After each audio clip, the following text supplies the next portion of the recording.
Syria, a nation once celebrated as the jewel of the Levant.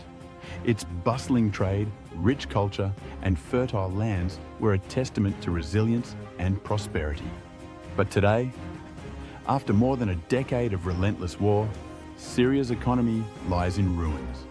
Infrastructure shattered, industries paralyzed, and millions of people pushed into extreme poverty. Yet, as history shows, no devastation is beyond repair. Economies can be rebuilt, societies restored, and hope reignited. Let's embark on a journey to understand how Syria can rise again. First, we need to confront the harsh reality of Syria's present. The statistics are staggering. The economy has contracted by over 60% since 2011. Infrastructure, over 70% is damaged or destroyed.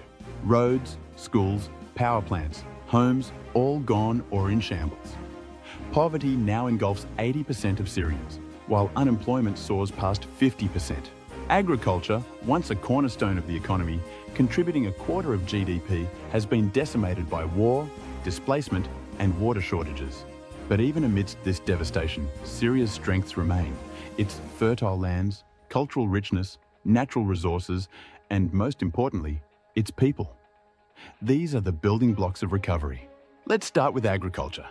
Syria's fertile plains, especially the Euphrates River basin, have fed its people for centuries.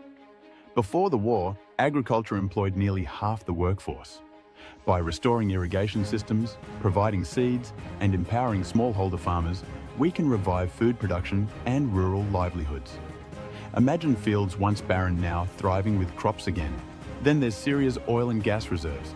While modest compared to its neighbours, these resources could generate significant revenue, but only if managed transparently. Economists warn us that resource wealth must be used wisely. Think of Norway's model, where oil revenues are reinvested into public services rather than squandered through corruption.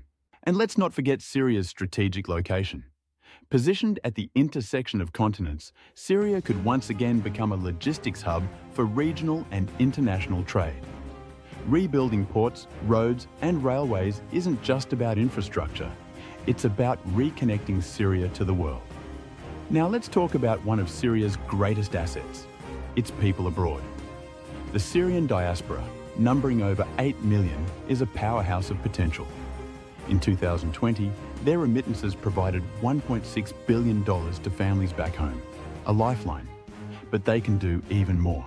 Imagine diaspora-led investment funds financing small and medium enterprises in Syria, businesses that create jobs and rebuild communities.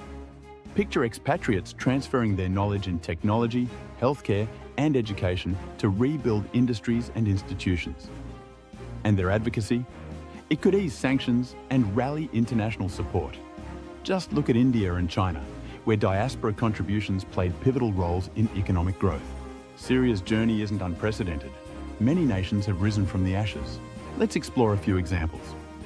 Turkey. Just 2 decades ago, Turkey faced severe economic instability. By focusing on structural reforms, investing in infrastructure, and prioritizing exports, Turkey transformed itself into an economic powerhouse. Rwanda.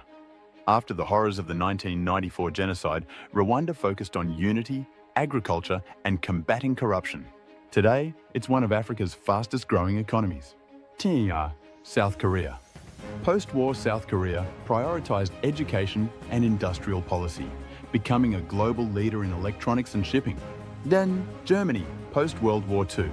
Germany used US aid through the Marshall Plan to rebuild efficiently and transparently. Transparency, as history shows, is key to success. What do these stories teach us? Recovery is possible with the right vision, investments, and governance. Now, here's an idea that could fast-track Syria's recovery. Special Economic Zones, or SEZs. SEZs offer tax incentives, streamlined regulations, and improved infrastructure to attract businesses. For Syria, these zones could revitalize trade, create jobs, and foster industrial growth. For Syria, these zones could revitalize trade, create jobs, and foster industrial growth.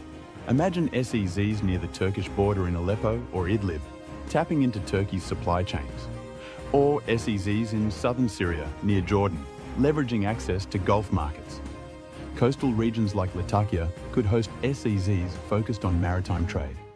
And in the resource-rich East, zones dedicated to energy could attract global investors. Examples from around the world, Shenzhen in China, Kigali in Rwanda, prove that SEZs can be transformative. For Syria, these zones represent not just economic hubs, but symbols of renewal.